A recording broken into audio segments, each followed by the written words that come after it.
Welcome back ATV morning with Farah में खुश आमदीद। और आज हम मिल रहे हैं डॉक्टर रूबिया से। Doctor rubia Usman health care expert हैं और उसके साथ साथ जनरल फिजिशियन हैं। अस्सलाम वालेकुम, कैसी हैं आप? Thank you so much, I am good, thank you. Wonderful to have you doctor Rubia. आज हम बात करने वाले हैं विमेन हेल्थ के बारे में। विमेन हेल्थ एक बहुत बड़ा सा टॉपिक है। इसको थोड़ा सा अगर हम नैरो डाउन करें, मुझे बताएं कि औरतें ही ज़्यादा थकावट महसूस करती हैं और उन्हें लगता है यहाँ दर्द हो रही है, वहाँ दर्द हो रही है, थक गए हैं, हिम्मत नहीं है, कुछ करने को दिल नहीं कर रहा, या ये मसला जो है ये मर्दों के साथ भी है? So this is actually a condition, believe it और फराह, इसके बारे में बहुत ज़्यादा रिसर्च भी हुई है। It's called tired all the time. तो ये सिम्टम का नाम है। फिर उसके बाद हमारे पास डिफरेंट क्लासिफिकेशन, डिफरेंट डायग्नोसिस है, डिफरेंट बीमारियाँ जो इसके अंदर आती हैं, जिसमें फाइब्रोमाइल्जिया है, क्रॉनिक फटीग सिंड्रोम है, ये सारी चीज़ें हैं। जो अगर आपका अच्छा फिजिशियन होगा और आप उसके पास जाएंगे और आप उसे बताएंगे, तो उसको ये करना चाहिए कि वो आपकी रूटीन ब्लड टेस्ट करवाएगा, ताकि वो ये रूल आउट कर दे कि आप अनीमिक तो नहीं है, आपका थायराइड नॉर्मल है, किसी चीज़ की कमी बेशी तो नहीं है। That is the first step. ये वो वाले लोग होते हैं जिनके बारे में बात करना चाहती हूँ, जिनमें ब्लड्स नॉर्मल होते हैं, सिम्टम्स वावा सारे होते हैं, and then the doctor tells them कि आपके तो सारे ब्लड टेस्ट नॉर्मल हैं, तो बस आप घर जाएं आप। और फिर अब वो प्रॉब्लम तो नहीं सॉल्व हुई ना, और फिर लगता है हम पे किसी ने जादू कर दिया है, कोई नजर हो गई है, 100% हमें जो है जाके दम करना। नजर तो हमारे पाकिस्तानी डायग्नोसिस में टॉप 1 डायग्नोसिस है, फेवरेट डायग्नोसिस नजर लग गई है, जो हमारे घर में भी यही डायग्नोसिस पाया जाता है, जो डॉक्टरों से भरा हुआ है घर। लेकिन द फैक्ट इज कि जब उनके टेस्ट नॉर्मल आ जाए, उनके साथ दोबारा एक मीटिंग बड़ी जरूरी होती है। अक्सर औकात पेशेंट्स भाग जाते हैं, because there so busy, life है, बच्चे हैं, जिंदगी है, ये है, वो है, तो वो आ ही नहीं पाती हैं। दूसरी चीज़ ये कि डॉक्टर ने क्लैरिफाई नहीं किया होता कि आपने रिजल्ट्स अगर नॉर्मल भी होंगे तो वापस आना है। तो ये बात बहुत ज़रूरी है, क्योंकि once you come back to me and you tell me कि मेरे रिजल्ट सारे नॉर्मल थे, अब कन्वर्सेशन शुरू होगी। Now I can explain to you fibromyalgia क्या चीज़ है, क्रॉनिक फटीग सिंड्रोम क्या चीज़ है, और फिर आप खुद जज करते हैं कि मैं किस कैटेगरी में फॉल करता हूँ। So let's talk about it. उन तमाम प्यारी प्यारी खवातीन के लिए कि जो इस मसले में मुब्तला है, एंड मेनी ऑफ देम, पहले तो ये बताइए कि इस कितने लोग हैं जो कि इसमें इसका शिकार हो सकते हैं, और किस एज ब्रैकेट में ज़्यादा ये मसला होता है, और क्या इसका कोई ताल्लुक इकोनॉमिक कंडीशन से भी है? So anyone above 30, above 25-30 can, any adults basically can be suffering from this. औरतों में ये ज़्यादा पाया जाता है। So that's actually true, आपकी बात बिल्कुल सही थी कि वो ये नहीं है कि हम ज़्यादा मोन कर रहे हैं, कंप्लेन कर रहे हैं, बाकी में ही ये बीमारियां हमारे में ज़्यादा हैं। कुछ ऑटोइम्यून डिसऑर्डर्स हैं जो खवातीन में ज़्यादा पाए जाते हैं। तो ये अक्सर ऐसा होता है कि ये औरतों में ज़्यादा इनकी प्रीडिस्पोजिशन होती है। दूसरी चीज़ ये कि ये एसोसिएट होती है और डिसऑर्डर्स के साथ भी। तो irritable bowel syndrome, depression, anxiety, mood problems, इन चीज़ों के साथ भी एसोसिएशन होती है। लास्टली वो पीपल डोंट रियलाइज कि खवातीन में एक हार्मोन्स का ना एक साइकिल चल रहा है। So that cycle is really disrupted and that is also causing problems.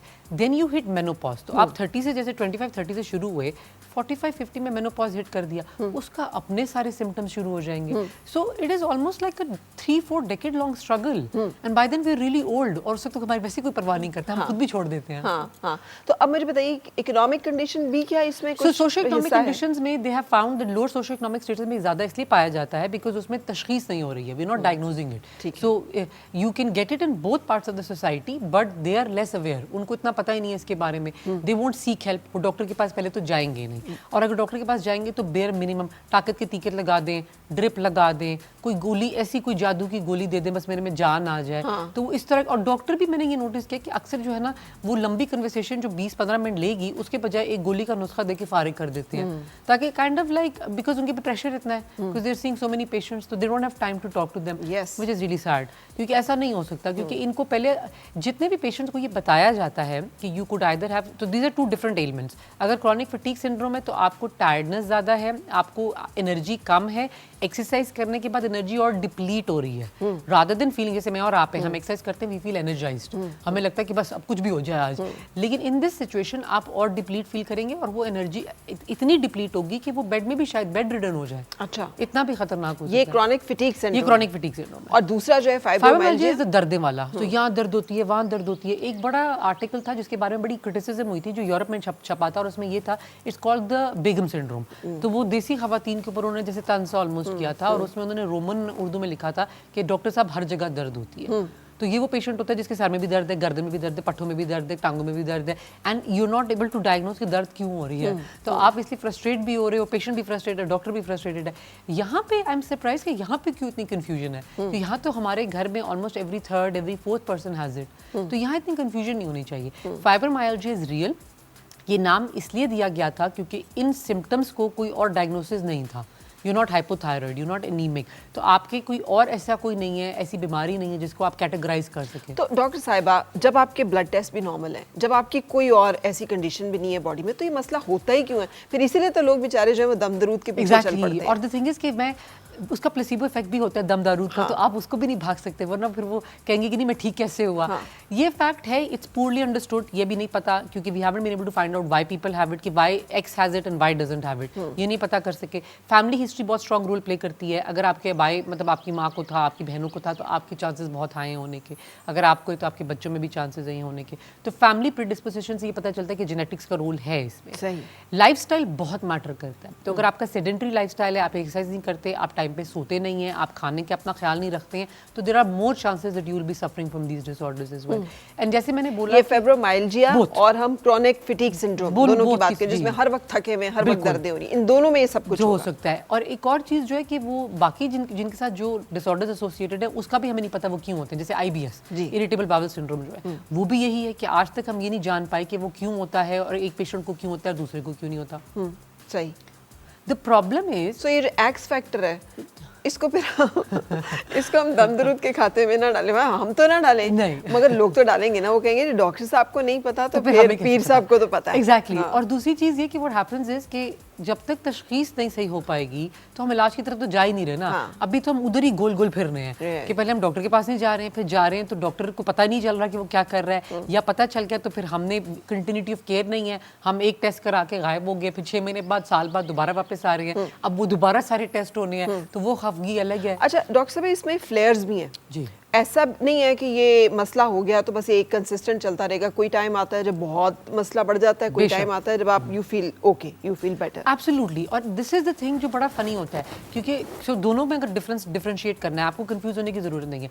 जो CFS फटीग सिंड्रोम है, फटीग से याद रखिएगा, उसमें थकावट इज द प्रीडोमिनेंट थिंग। तो वो एक्सरसाइज, जैसे मैंने बोला कि कोई भी एक्सर्शन ज्यादा हो जाएगी, जैसे ये लोग जब कोई एक्टिविटी ऐसी होगी जो नॉर्मल से हटके होगी, तो they will become bed ridden, they will become chair ridden, they will become really bad. वो काफी ज्यादा उनमें डिप आएगा। बहुत मुश्किल से एक बैलेंस जब मौजूद होगा जिंदगी में, जो कि we know how hard that is. मतलब आजकल की जिंदगी में जब नौकरी भी करनी है, बच्चे भी देखने, खाना भी पकाना है, घर भी देखना है, वी हैव मल्टीपल रोल्स। एक रोल तो है नहीं हमारा औरतों का, खवातीन का। तो वो बैलेंस अगर अचीव हो जाए तो ये पेशेंट्स ठीक भी बहुत अरसे रहते हैं, which is really good. Fibromyalgia का थोड़ा सा ईजियर इसलिए है क्योंकि उसमें देयर आर सम टैबलेट्स जो हमने एक्सपेरिमेंटल ट्राई किए जिसका सक्सेस रेट है। बहुत ओवरली सक्सेस रेट नहीं है, लेकिन है। उसका सबसे बड़ा पॉजिटिव है, जब आपको एक बीमारी का कुछ इलाज मिल जाए तो पेशेंट को थोड़ा हौसला हो जाता है कि there is something that the doctor can do.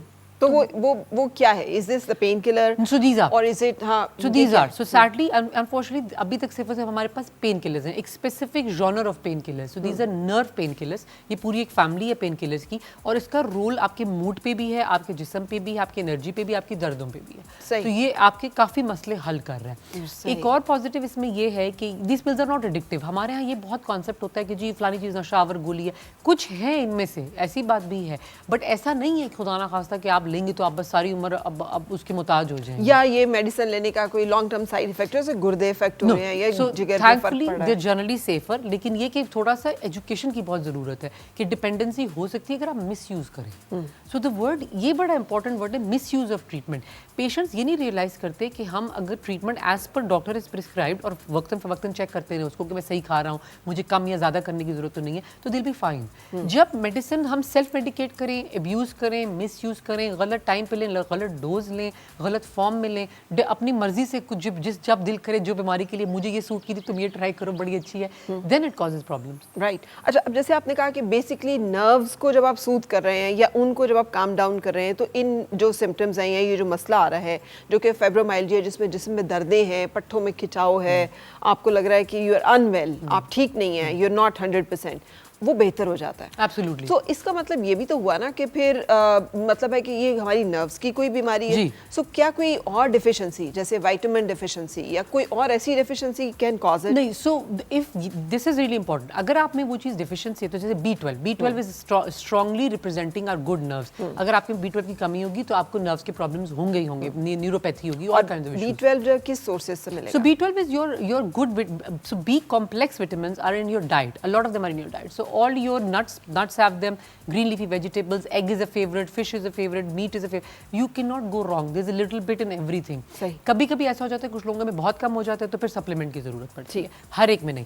लेकिन अगर आप में इस चीज़ की कमी है और आपको सिम्टम्स हो रहे हैं, so that's a different condition. वो treatable, well known, well researched condition है, तो हम उसको ट्रीट कर सकते हैं. उसमें तो हम सप्लीमेंट देंगे, आपको B12 इंजेक्शंस भी दे सकते हैं, ओरल भी दे सकते हैं. एक बात बड़ी ज़रूरी है फरा मुझे बताना इस शो में, विच इज़ रियली इंपॉर्टेंट, कि लोगों को ये जानना बहुत ज़रूरी है, इंजेक्शन और गोली में बहुत ज़्यादा फ़र्क नहीं होता. हाँ, एक लॉन्ग टर्म है तो आपको थोड़ा लंबे अरसे के लिए खानी पड़ती है, एक शॉर्टकट है, ये मैं मानती हूँ. लेकिन आप ये भी याद रखें, आप ऐसे मुल्क में रह रहे हैं जहाँ पे हेपेटाइटिस बी, हेपेटाइटिस सी फट के फैला हुआ है. So you have to avoid injectables जहाँ पॉसिबल. जो चीज़ ओरल ट्रीटमेंट से ठीक हो सकती है, हमेशा ओरल ऑप्ट करें. बिल्कुल सही. अच्छा, अब इमोशनल वेलबींग कितनी कनेक्टेड है इन फिजिकल सिम्टम्स के साथ? यानी डिप्रेशन है, मायूसी है, अपने बारे में not feeling good about your self, अपना सेल्फ परसेप्शन जो है वो आपकी ठीक नहीं है, सेल्फ पिटी है, सेल्फ हार्म में हैं आप. सो ये कंडीशंस जो है ये कैसे रिफ्लेक्ट करती हैं in fibromyalgia and chronic fatigue? So unfortunately ये दोनों को बोथ वेज इफेक्ट करती हैं. सो फॉर इंस्टेंस ये हो सकता है कि आपको इन्हें डिप्रेशन हो बिकॉज यू हैव दीज, तो इनका आपस में भी लिंक है. Most people who have these conditions have mental health disorder sadly. तो एक तो ये चीज़ होगी. दूसरी बात ये कि अगर आपको नहीं भी होंगे, व्हेन यू आर क्रॉनिकली इल, आप ऐसे एक डिप्रेशन में चले जाते हैं. आपको एक फीलिंग आती है कि जैसे मैं बीमार हूँ, मैं मरीज़ हूँ, मैं मतलब अस्पताल हूँ बेसिकली, चलता फिरता. तो वो एक बड़ा डेट्रीमेंटल इफेक्ट होता है. आप अगर एक्सरसाइज करके और थक रहे हैं तो वो आपका जो एक गिफ्ट था, जो एक चीज़ थी जो आपके बस में थी, वो भी आपसे छिन गई. So it's very frustrating for such patients. वो बैलेंस अचीव करना बड़ा मुश्किल होता है. क्रॉनिक एलिमेंट्स में जो एक सिंगल मोस्ट इंपॉर्टेंट चीज़ है वो एक अच्छा फिजिशियन है, क्योंकि ये चीज़ें लॉन्ग टर्म होती हैं, लाइफ लॉन्ग होती हैं. अगर आपके पास एक अच्छा जनरल फिजिशियन है, उसको पकड़ लें और छोड़े नहीं. ये मैं हमेशा कहती हूँ. मेरे पास जब पेशेंट्स आते हैं, मैं डॉक्टर चेंज करूँ तो I ask them, are you happy with your physician? When they say yes, I tell them no, you can't change your doctor because continuity of care बहुत जरूरी है. जंप नहीं कर सकते आप. आज उसको दिखा दिया, 6 महीने बाद उसको दिखा दिया, उसमें आपका खर्चा भी ज़्यादा होगा, आपका इलाज भी सही नहीं होगा, आपको टाइम भी ज़्यादा लगेगा एक हेल्दी बैलेंस अचीव करने में. डॉक्टर को आपकी हिस्ट्री पता होना बहुत ज़रूरी है. इन एंड आउट आपको जानना, आपकी बॉडी के बारे में होना बहुत जरूरी है. यही तो फर्क है यूरोप के सिस्टम में और हमारे सिस्टम में. Absolutely. वहाँ पे जीपी के पास आपका चाइल्डहुड से कार्ड होता है और he knows each and everything कि आपके साथ क्या होता रहा है और क्या हो रहा है. You're so right. I had a patient that I saw when she was pregnant and she had severe depression, and then later on she came out of that. We treated that and she had the baby. So basically I looked after the whole family because they were all our patients. The fact is कि अब मुझे पता है कि मेरे patient को इतना severe depression था during pregnancy. So in her next pregnancy, I'm already prepared. When soon as she walks in my clinic, I know what to ask her. I know कि मुझे इसकी mental health check करनी है. Even if she doesn't share it with me, I know that I can ask her these questions and make sure she's doing okay. तो ये चीज़ें वाकई बड़ी मैटर करती हैं. एलर्जीज डॉक्टर्स को आपकी पता होती है, फैमिली डॉक्टर्स को. सबसे इंपॉर्टेंट जो चीज़ होती है कि आपका एक थेराप्यूटिक रेपो बन जाता है, जो हम यहाँ पे जिस चीज़ को समझते नहीं है. आपका वो जिसको हम शिफा कहते हैं, जो दुआ करते हैं, जो मैं भी दुआ करती हूँ कि अल्लाह में मेरे हाथ में शिफा दे. But that Shifa is partly therapeutic repo. यानी कि कुछ मरीज आपको बोलेंगे आके कि आपसे सिर्फ बातचीत करके डॉक्टर साहब मेरी तबीयत बेहतर होगी या रीअश्योरेंस हो गई, whatever you want to call it. तो ये रेपो सिर्फ आपके अच्छे क्रॉनिक डॉक्टर से बन सकती है. अच्छा, अब 2 तरह के मरीजों को आप इस वक्त ट्रीट करेंगी. पहले मैं एक मरीज़ हूँ जिसे कि आप समझें कि फाइब्रोमाइल्जिया, और मैं आपको बता रही हूँ डॉक्टर साहब मेरे पट्टे बहुत खिंचे रहते हैं, मुझे जो है ना जिस्म में दर्द होती है, यहाँ पे भी दर्द होती है, यहाँ पे भी दर्द होती है. सो अब आप मुझसे क्या सजेस्ट करेंगे? I need to know you who you are. तो मैं हर एक से अक्सर ये पूछे, आप करते क्या है, आपकी जॉब क्या है, घर में काम करते हैं, बच्चे कितने हैं, लास्ट बच्चा कब पैदा हुआ था, एल्डर्स किस एज का है, घर के क्या नॉर्मल डे क्या होता है. Then usually I will say something like tell me about yourself and I will shut up. And Farah, you will be astonished to know how many women don't know how to answer that. What part? Which part? Okay, who are you? Tell me about yourself. अच्छा. It takes them a good minute and a half to collect their thoughts कि मैं हूँ कौन, मैं क्या करती हूँ. The housewives कि who am I, what am I. It takes them a while and I can't understand that. I can't fathom that कि ये जीता जागता जी हैं, इनकी likes हैं, dislikes हैं. When I ask them what gives them joy, they are like खामोश. They don't realize कि because they've forgotten कि उनको joy किस चीज़ से मिलता है. And these are important questions because I'm not just going to treat your physical issue ना. I have to treat your mental health at the same time. तो अगर आपको कोई chronic बीमारी है, अगर आप मुझे ये नहीं बता पाएंगे आपको joy किस चीज़ से मिलता है, so how do I tell you to find joy? इसका मतलब है कि जो लोग ख़वातीन हमें देख रही हैं, आज बैठकर इस सवाल का तो जवाब देखें कि आप कौन, आप क्या हैं, आप कौन हैं, किस चीज़ से खुशी मिलती है, क्या काम है आपका दिन का रोजाना जो है क्या क्या करते हुए पूरा दिन गुजरता है? बिकॉज हर एक का एक स्टैंडर्ड सा जवाब होता है कि घर के काम करती हूँ। अब उसकी बड़ी वैरायटी है, वो तो आप भी करती हैं, मैं भी करती हूँ, और हर एक बड़ी वेरिएशन पे करता है। तो बड़ा इंपॉर्टेंट है, अच्छा what time do you wake up. अक्सर बात ये होती है, यू विल बी एस्टोनिश्ड कि ये बात ही नहीं होती, फाइब्रोमाइल्जिया CFS की बात ही नहीं आती। बिकॉज पता चलता है हम सुबह तो जल्दी उठते हैं कि बच्चों को स्कूल जाना होता है, रात को 1 बजे सोते हैं। So then I am like, अगर if you sleeping late, if you sleeping at 1, लेकिन आपने सुबह उठना ही 5-6 बजे है, तो आपकी तो नींद भी पूरी नहीं हो रही है। तो ये चीज़ें बड़ी small, there are small nuances जो पता चल जाते हैं इन बातचीत में। तो पहला ये बड़ा इंपॉर्टेंट है, get to know your patient who they are. Second thing is कि सिम्टम्स और तो कोई नहीं है। सो हाइपोथायराइडिज्म की पूरी लिस्ट होती है, तो 2-3 सवाल भी पूछ लो तो आप रीअश्योर हो जाते हो। अनीमिया के 2-3 सवाल, उसमें थोड़ा सा ओवरलैप होता है, लेकिन वो ब्लड टेस्ट में सॉर्ट आउट हो जाएगा। इस तरह कुछ फैमिली हिस्ट्री पूछ ली अगर रेलिवेंट हुई। अगर जॉइंट का इशू हुआ तो it's important young joint pain में आस्क करना। अल्टीमेटली फिर मैं उनको ये कहूँगी, let's do some screening bloods and then meet after that. अब हमें ये पता है कि पेशेंट अक्सर ये कहेगा, अच्छा डॉक्टर ने और पैसे लेने हैं, यानी कि दोबारा नेक्स्ट अपॉइंटमेंट इसलिए बुला रहे हैं। तो हम पहला फॉलोअप फ्री देते हैं। तो first follow up in Maroof is free for the first 5 days for this reason. आप जाएं, आप आराम से हफ्ते में ब्लड टेस्ट करवाएं, रिपोर्टें रेडी करें और कंफर्टेबली वापस आए। और मैं फिर अक्सर पेशेंट को बता देती हूँ कि आप इन औकात में आए, क्योंकि वो औकात लेस बिजी है। तो मैं फिर रादर देन जल्दबाजी, मैं आराम से आपका बैठ के सोचूंगी और डिस्कस भी कर सकती हूँ। फिर रिपोर्ट्स देख के जब वो नॉर्मल आ गई, अब I have to tell them कि ये 2 इन्फॉर्मेशन हो सकती है। अब मुझे बताएं कि क्या ट्रीटमेंट आप सजेस्ट करेंगे मुझे, कि व्हाट शुड आई डू कि जिसके साथ मेरी ये मुसलसल दर्द जिसमें रहने वाली कैफियत भी ठीक हो जाए, या अगर मुझे मतलब है कि दर्द हो जाती है या मैं थक जाती हूँ, थकावट में रहती हूँ, कुछ भी करने को दिल नहीं करता, हिला भी नहीं जाता, काम होता भी नहीं कोई भी, तो ये कैफियत भी ठीक हो जाए। तो first of all the most important thing is कि पहले तो when I give them information, because I have to empower them. जब तक वो खुद नहीं जान पाएंगी कि उनको क्या बीमारी है, वो खुद ठीक ही नहीं कर सकती। Second thing is lifestyle. मैं बिफोर इवन दवाइयाँ, I will very strongly have another chat with them कि आपकी स्लीप ठीक हो, आपका खाना ठीक हो, एक चीज़, पहला खाना कितने बजे, आखिरी खाना कितने बजे, शुगर ज़्यादा तो नहीं लेनी है, वगैरह वगैरह। Lastly the other thing that I will ask them is about their exercise. वो मैं हमेशा हर एक से पूछती हूँ। Believe it or not, I been in Pakistan 2 years now. जो खवातीन ने जवाब दिया येस दे एक्सरसाइज रेगुलरली, वो आई नो देम, और वो लेस देन 100 से भी कम है। सही। और मैंने लाखों खवातीन से मुलाकात की है।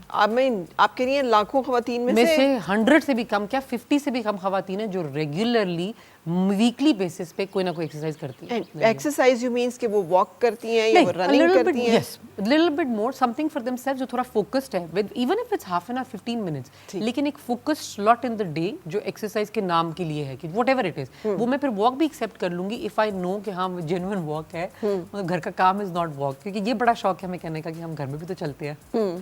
कितना चलते होगे? ठीक है, क्योंकि इतना बड़ा तो घर किसी का भी नहीं कि आप 10,000 स्टेप्स घर में कर लें।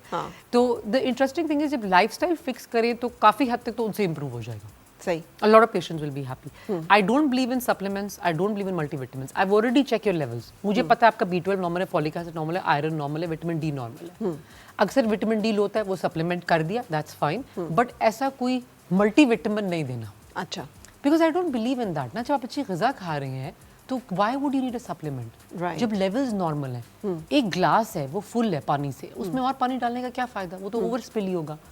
तो the last thing would be, patient अगर इससे खुश है, देर हैप्पी, यस डॉक्टर मैं ये कर सकती हूँ और मैं देखूंगी कि मैं इसी से खुश हूँ, I want to try this first, I am happy with that, go home, try this for 3 months। ठीक है, लेकिन क्या इससे मेरी दर्द चली जाएगी? A lot of them। क्या मेरी थकावट खत्म हो जाएगी? जो फाइब्रोमाइल्जिया वाले हैं वो एक्सरसाइज से भी बेनिफिट करते हैं, स्ट्रक्चरल डे से भी बेनिफिट करते हैं। स्ट्रक्चर डे यानी कि आई नो कि मैंने कब उठना है, कब सोना है, एक आपके पास औकात की लिस्ट है और आप फॉलो कर रहे हो। ठीक है, एक रूटीन जी, एक हेल्दी रूटीन आपकी बनी हुई है कि मतलब ये नहीं ना your all over the place, कभी आप रात को 2 बजे सो रहे हैं तो कभी आप दिन में 10 घंटे सो, मतलब इस तरह नहीं, एक प्रॉपर रूटीन है। जो फटीग सिंड्रोम वाले हैं वो is more difficult, they can only do something called graded exercise therapy. तो ये एक इलाज होता है जिसमें हम उनको, I need them to find a good trainer जो ये बात समझे। मैं उनको लीफलेट्स भी फिर देती हूँ कि आपने उनको ये दिखाना है कि ये मेरी कंडीशन है। तो वो एकदम 0 से 100 पे नहीं जा सकते। ठीक है, तो वो 0 से 10 पे जाएंगे, 10 से 15, मे बी गो बैक 12। इस तरह उनकी exercise Aahista Aahista graded level से बढ़ेगी।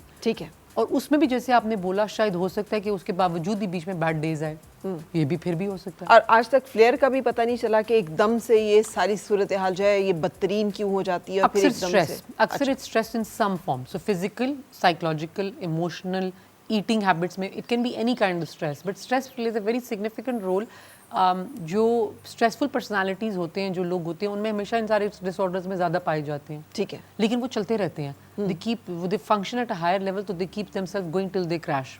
ठीक है।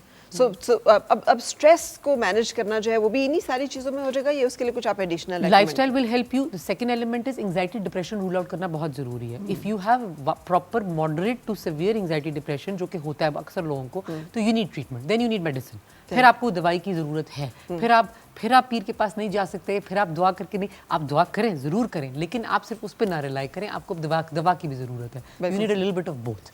तो वो फिर मैं उनको एनालॉजी यही देती हूँ कि अगर आपकी हड्डी टूटी हुई और आप सड़क पे पड़े हुए, तो मैं फूका मार के तो आपको नहीं घर भेजूंगी, I will take you to the hospital and fix your bone. तो फिर मैं मेंटल हेल्थ में यही समझाती हूँ कि लेट्स फिक्स व्हाट्स ब्रोकन। देखिए कि दवाइयाँ, मेंटल हेल्थ की जो दवाइयाँ एंजाइटी डिप्रेशन की हैं, जो if given appropriately they not addictive, you can stop them. Guidelines clearly tell you कब देनी है, कब शुरू करनी है, कब खत्म करनी है, कब बढ़ानी है, कब क्या करना है। तो वो भी अगर आप 6 महीने का एक कोर्स करते हैं, you might come out of it so good. और ये 99% खवातीन यही कहती हैं आके कि डॉक्टर आई डोंट नो कि मैं अपने आप को क्यों विदहोल्ड कर रही थी इस ट्रीटमेंट से। अच्छा, एक और जो इसमें बहुत बड़ा इंपॉर्टेंट होता है, जो आपने खुद भी जिक्र किया, दैट इज इंसोम्निया। वो बड़ी ज़्यादा लिंक्ड होता है कि अब आप तो कह रही हैं कि सो जाएं आप, मगर अगर नींद नहीं आती तो फिर कोई क्या करे? This is so legit. ये वाकई मुझे भी बहुत एंजाइटी देता है, क्योंकि वाकई पेशेंट का इंसोम्निया नहीं ट्रीट होता। This is so hard to fix, because जिस पॉइंट पे पेशेंट डॉक्टर के पास आता है कि मैं नहीं सो पाता हूँ, वो वाकई ही इतना सीवियर हो जाता है, उसकी कंडीशन हो जाती है कि वो अब नॉर्मल, अब ये नहीं कि टीवी बंद कर दे, ये वो चीज़ें नहीं मैटर करती, क्योंकि वो ये सब कुछ ट्राई कर चुका होता है। गर्म ग्लास का दूध का ग्लास पिए, ये सारा कुछ वो ट्राई कर चुका होता है। Other than good sleep hygiene, जो ये गुड स्लीप हाइजीन एजुकेशन है, the second step is now medicine. ये दवाइयाँ एडिक्टिव होती हैं, ये दवाइयाँ हिप्नोटिक होती हैं। ये पाकिस्तान में बड़ा थैंकफुली अल्हम्दुलिल्लाह बहुत स्ट्रिक्टली कंट्रोल्ड भी हैं। आप जाके डॉक्टर को कहें कि मुझे ये दे दे, और फार्मेसी में कहें कि मुझे ये दवाई दे दे, they won't give it. You need a proper prescription from a legit registered doctor. And this has started happening since I mean last few years. Really? Maybe, yeah. Otherwise तो ये तो बिल्कुल over the This was such a counter pleasant surprise for me. I was so happy, क्योंकि मेरी एक prescription थी और उस पे डेट का सिर्फ एक हिस्सा मिटा हुआ था, तो they sent it back कि ये डेट ठीक करवा कर आए। तो I was so happy to see that, because ये वाकई बहुत सी, so these are dangerous medicines. ये we have prescribed them when we've needed to, and यानी नींद की गोलियां खामखा खाते रहना भी बहुत डेंजरस, नुकसानदेह है। एब्सोल्युटली। एंड मोस्ट जो हमारी मैं नाम नहीं लूंगी, लेकिन जो हमारे मुल्क की कौमी दवाई है, जो इस घर में इस वक्त पाकिस्तान के हर घर में मौजूद है, दैट दवाई, believe it or not, causes reverse depression. अच्छा, सो जो बेंजोडाइजेपिन्स जो ग्रुप है, जो हम सारा टब्बर हमारे घर को हर हमारे एडल्ट जो है वो खा रहे हैं, तो उसका एक सबसे बड़ा दो उसके साइड इफेक्ट्स हैं। एक ब्रेन फॉग या मेमोरी लॉस, और दूसरा उसका साइड इफेक्ट है कि रिवर्स डिप्रेशन। ठीक है, तो वो खाते हैं डिप्रेशन के लिए, एंजाइटी के लिए, सोने के लिए, बट नॉट रियलाइजिंग कि this is causing them to get depression. कि ये मतलब वक्ती तौर पे आंख लग गई है, लेकिन फिर उसके बाद दोबारा उसने अपना जो है वही सिम्टम्स को ज्यादा बदतरीन करके पेश किया। डॉक्टर साहब, देयर आर रिसर्चेस जैसे अश्वगंधा एंड इस तरह की चीजें जो कि दुनिया में, ऑक्सफोर्ड में या हार्वर्ड में या फॉर दैट मैटर यूरोप में रिसर्च हो रही है, एंड दे आर सेइंग कि ये जो पुरानी हर्बल मेडिसिन्स है are effective in insomnia if taken appropriately. आप यू बिलीव के ये चीजें? So my education and research, I am not an expert in this at all. तो ये मैं पेशेंट्स को बड़ा सीरियसली और बड़ा ऑनेस्टली बताती हूँ कि look, I don't know anything about it, if anything you probably know more than I do. The rule of thumb, in my opinion, would be you try it. If it works for you, that's fine. The only thing you have to be aware of is दो बातें। एक, आपको अपने doctor को ये ज़रूर बताना है कि मैं ये खा रही हूँ फॉर अदर इश्यूज़, कि ये आपकी बाकी मेडिसिन इंटरेक्ट ना करे। तो हमारे यहाँ इंग्लैंड में एक सेंट जॉन्स वॉट के नाम से किसी तरह हर्बल रेमेडी जो बहुत पॉपुलर है, और वो स्लीप में भी हेल्प करती है, मूड में भी हेल्प करती है, लेकिन वो ज़्यादातर मेडिसिन रेगुलर मेडिसिन से इंटरेक्ट करती है। तो अगर आप डॉक्टर को ये ज़रूर बताएं ताकि वो जल्दी से चेक कर ले कि ये इंटरेक्ट तो नहीं कर रहे। दूसरी चीज़ ये कि इन चीज़ों की रीज़न वाई डॉक्टर्स इनके खिलाफ होते हैं, whatever you want to call it, is because इनकी रिसर्च नहीं होती है। तो ये पता है हमें कि ये अक्सर लोगों में हेल्प करती है, बट ये नहीं पता कि किस एज के, किस सेक्स के, किस सिचुएशन के। तो you don't know nitty gritty and details. तो is there a cut off, for example 17-year-old को नहीं दे सकते, या 25-year-old को नहीं दे सकते, या 65 से बड़े को नहीं, ये नहीं किसी को पता होगा। लेकिन equally there might be an herbalist who might know, तो just find a good herbalist and ask them. You're right. So there are lots of people. Homeopathic is so good, but it's a complete different branch from allopathy. How effective is the other traditional kind of remedies like massages and like इस तरह की चीज़ें? So I'm a very big believer in them. So I do believe in self-care a lot. I think कि हमारे यहाँ जो सबसे चीज़ deficient है, even in us working women, वो ये कि हमारे पास या टाइम नहीं है, या ख्याल नहीं है, या पैसे नहीं है, या whatever it is, जो भी है, जिंदगी gets in the way और हम नहीं अपना ख्याल रख पा रहे हैं. ये बहुत ज़रूरी है. एक महीने में अगर आप एक महीने में 2 घंटे निकाल लें किसी तरह, मसाज हो गया, फेशियल हो गया, head massage, I love head massage, ये करा लें तो you genuinely feel like a brand new person. Similarly जो जैसे नानियाँ दादियाँ अक्सर कहती थी ना, मुंह शहद से धो और अंडा. सो मैं पेशेंट्स को अक्सर ये एनालॉजी देती हूँ कि पुराने ज़माने में जब नहीं ये सब कुछ था तो क्लियोपेट्रा मिल्क बाथ लेती थी, लोग क्ले या मड मास्क लगाते थे. तो ये चीज़ें हमेशा से हैं. So if your family knows about it and has told you, try it, why not. But yes, massages and these things help a lot in relaxing you. I believe in that 100%. बिल्कुल सही. Thank you very much. Is there anything else जो कि आप मेरी देखने वाली प्यारी प्यारी खवातीन के साथ शेयर कर सकें? What I really want everyone to know is कि प्लीज़ अपना ख्याल जरूर रखें. जो आपने जैसे बोला कि आज इस चीज़ पे रिफ्लेक्ट करें, आप हैं कौन, आपकी लाइक्स क्या हैं, आपकी डिसलाइक्स क्या हैं, व्हाट गिव्स यू जॉय. अगर आपको इस बात का जवाब मिल जाए ना, आपको क्या चीज़ जॉय देती है, आपकी ज़िंदगी सेट हो गई है, सॉर्टेड है. Yes, because you just need to now do that. Whether it's twice a week, once a month, twice a month, you know कि मुझे इस चीज़ से सुकून मिलता है. सो इसका मतलब है कि आज बैठकर एक डायरी लिखें, मैं कौन हूँ, मैं क्या हूँ, मैं क्या थी, मुझे क्या चीज़ें खुशी देती हैं, मुझे क्या चीज़ें दुख देती हैं, मुझे क्या अच्छा लगता है, मुझे क्या अच्छा नहीं लगता, मुझे क्या करना है, मुझे क्या नहीं करना. सो दैट आपके सामने एक चार्टर ऑफ लाइफ जो है वो आ जाए. And then you will be able to have a clear path. And you're in control. The power is back to you now. So you're in control. आपको किसी और पे डिपेंडेंट ही नहीं होना इस चीज़ के लिए. बिल्कुल सही, बिल्कुल सही. Thank you very much. आपको पता है कि ये जो टॉपिक है फाइब्रोमाइल्जिया एंड ये क्रॉनिक फटीग सिंड्रोम, बात ही नहीं करते इस पे. और ये एरिया एंड डोमेन जो है ये बहुत सारी पीरों की तरफ और दमदरूद की तरफ है कि जनाब आप पे तो साया हुआ है, आपके ऊपर तो जो है वो असरात हैं गंदे, किसी ने जादू करवा दिया है. बिकॉज वो डॉक्टर से उन्हें टेस्ट सारे डॉक्टर साहब नॉर्मल आ रहे हैं लेकिन दर्द जो है वो ठीक नहीं हो रही. सो आप इसको समझे कि ये भी एक मसला है मेडिकली. एंड ये जो आपको बातें बताई कि अपनी इमोशनल वेलबींग, अपनी थोड़ी सी साइकोलॉजिकल वेलबींग, मेंटल हेल्थ जो है, इन एरियाज़ को फिजिकल हेल्थ के साथ जोड़ के थोड़ा कोशिश कीजिए. I hope and I wish कि हमारी इन गुफ्तगू से आपको बहुत सारी गाइडलाइन और हेल्प मिलेगी which we mean. Thank you very much doctor Ruby for joining us. यहाँ पे रुकेंगे हम एक ब्रेक के लिए और ब्रेक के बाद हो रही है आपसे मुलाकात अपने नेक्स्ट मेहमान के साथ.